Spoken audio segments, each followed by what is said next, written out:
This happened when I was on vacation. I don't want to say when or where because I don't want to draw any negative attention to the area, but I will say it was a very interesting town, and that it still had cobblestone streets. During the daytime, it was quite busy outside, but the town shut down pretty early. The streets were completely dead at night, and nearly everything was closed. So, although I was able to get out and do things during the day, I spent quite a lot of time at night simply in my hotel room. I'm more of an outdoor than indoor person, though, so I wasn't able to spend all of my vacation nights just sitting in a hotel and watching television. If you're wondering why a person like me would even take a vacation in an area like this, it was actually only one of several places I was visiting while on vacation, and it was very nice during the day. Also, I was simply not aware that the town was like this. After doing this for several days, I finally just had to get out of the hotel at night and find something to do. Even if nothing was open, I could still go out for a nice walk at least. I noticed a few interesting things as I was walking around the town.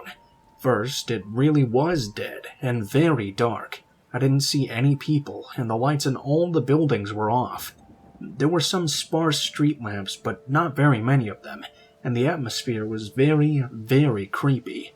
I could hear my footsteps really clearly on the cobblestone streets, with just about every step I took.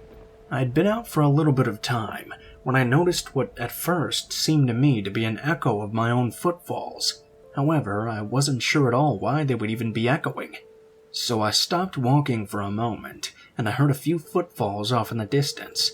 The strange thing to me was that after a couple of footfalls, they stopped. I looked around to see if I could see another person out, because it would have been nice to run into someone.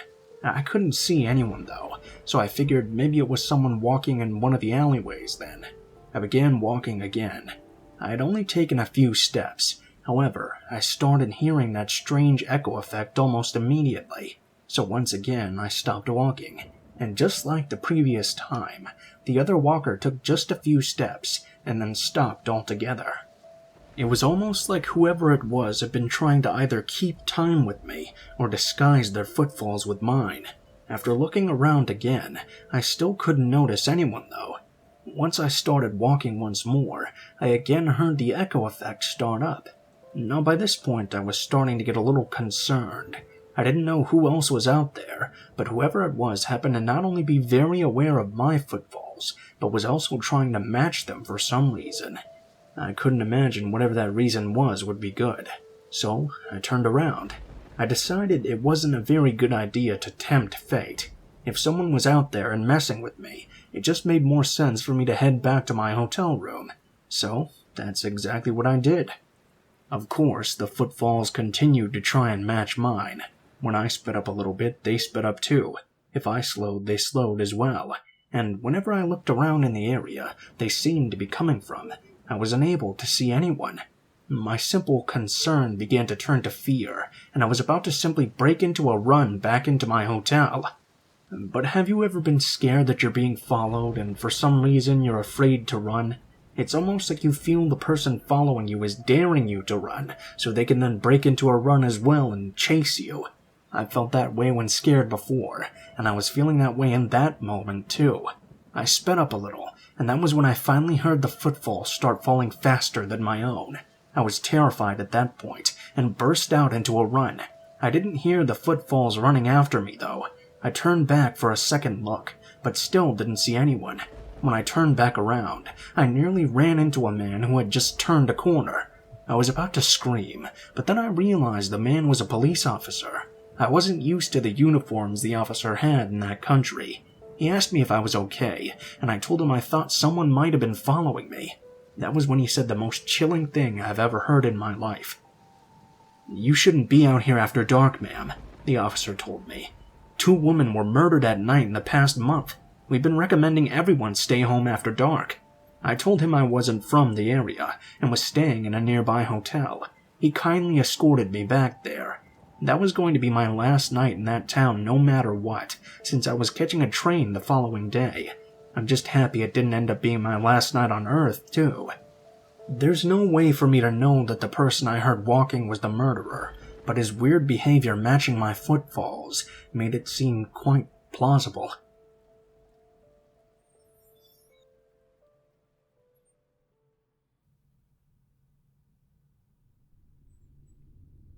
A few years ago, I got into a relationship with someone I met online. We shared a particular interest and began talking on a forum, although I hadn't been in a relationship for a while by choice, instead working on myself. We both very quickly began falling for each other. The difficult part of it was that he lived across the country from me. He worked in a mine and worked these really strange hours, so it was sometimes difficult for him to find time to get away. That meant if we were going to meet, then I was going to have to travel to meet him. I don't really like being away from home too much, but again, I absolutely adored him, so I went ahead and went forward with it. So I'm going to have to explain what it was like being at his place. First off, he lived on top of a hill in a very nice neighborhood. He worked in a gold mine, and I suppose from what he told me that he got paid very well. He lived close to a mountain range, and had a beautiful view of the Rocky Mountains from his back window. He had a dog named Buck. He was a small beagle, and very well behaved. He would often have to work long hours in the mine. He would leave and generally be gone for 17 hours. He would come home, eat, we would sleep for a while, and then he would go off to work once more. He worked in a weird pattern where he did this for 7 days, and then got 6 days off afterward. During the time that he was working, it was mostly just Buck and me. We'd watch TV, I'd let him run around in the backyard, and I would sit there and watch the view. God, it was so beautiful. Now, you have to understand that especially with his work schedule, my schedule was all over the place. So many times I would let Buck out at night. He would go and play around, and I would be there in a chair watching what was happening. I woke up late one night, and Buck needed to go outside. I let him out without turning the lights on. I went to get a drink, but when I came back, I heard Buck making the worst noise I've ever heard a dog make. I turned on the lights outside, where I noticed a huge man dressed in black, holding Buck up by the neck. I was terrified, but thank God my fight-or-flight instinct kicked in right away. I grabbed the poker from the fireplace, ran out, and smacked that asshole right upside the head. He groaned and dropped Buck, who simply laid still on the ground. The man fell over a bit, but recovered quickly.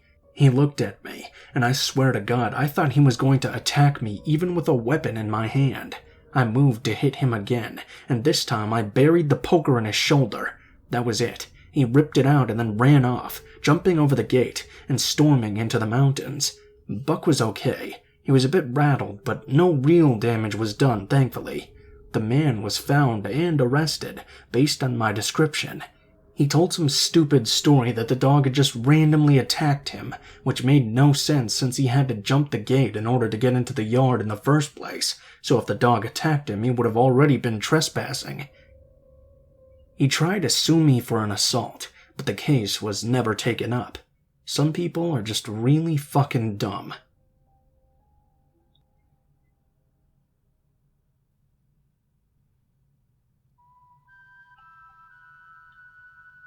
This isn't a terribly long story, but it was definitely a terrifying one.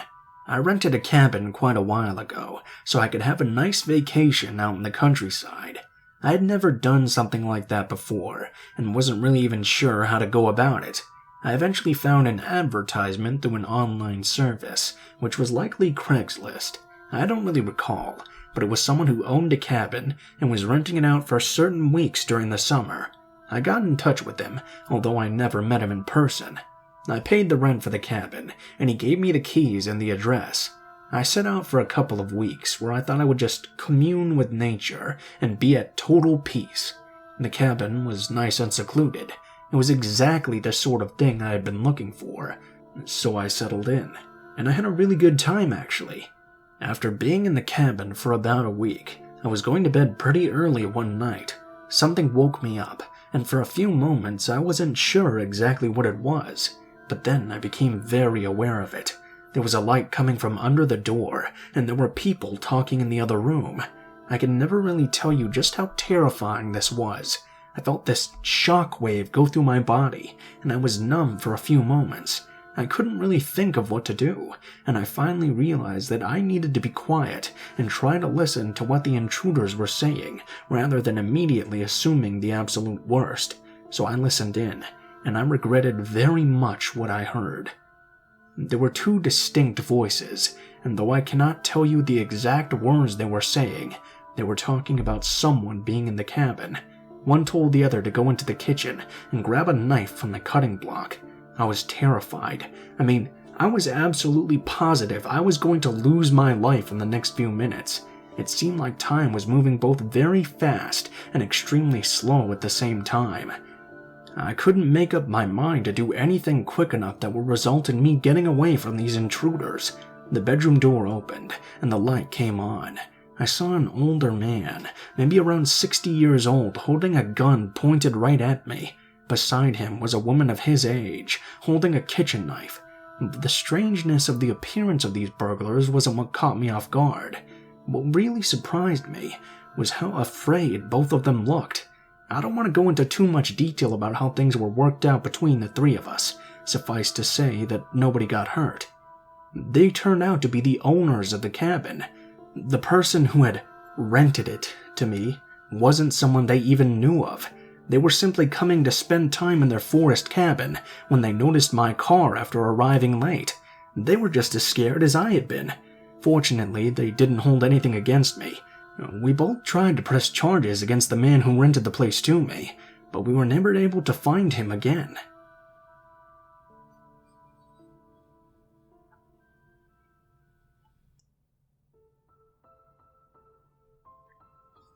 What is up, guys? Blue Spooky here. Thank you guys so much for watching, especially if you made it this far to the end of the video. If you guys liked the video, please be sure to like, share, comment, and subscribe if you feel so inclined. That sort of stuff really helps me out with the audience engagement and really helps my videos get out to a lot more people. So hopefully we can get to that 1 million one day. Help me out, guys. That'd be great. Once again, starting this week on the second channel, we're going to be doing some true crime stuff, probably twice a week if I feel in the mood for it, and feel like doing all the research required. Those will be on Wednesdays/Thursdays and Saturdays/Sundays probably. So look forward to that if you're interested. There's a link to my second channel in the description. The name is Mr. Blue Sky, so keep an eye out for that. If you guys feel like contacting me for any reason, links to all of my social media will be in the description below, including my Facebook, Twitter, and Gmail accounts. Send me a message on any of those, and I'll try to get back to you as quickly as possible. If you do decide to send in a story, please make sure that it has proper grammar, and try to include as much detail as possible so it's long enough for me to include in a video. Also, please be sure to include in the tagline what the name of the story is, if it has one, what type of story it is, if it has a theme, and how you would like to be credited in the description of the video the story appears in. If you guys are curious about the art used in this video, links to my artist, Alan, will be in the description below. He does a lot of horror art stuff, and he's really good at it. He also does commissions, so if you guys have any projects you want to work on or something, please be sure to check him out. He can probably get you something really good. As usual, links to the music used in the video will be in the description below in the order which it appears. I think that's pretty much all for now, guys, so thank you guys so much for watching, and I hope you guys have a great day.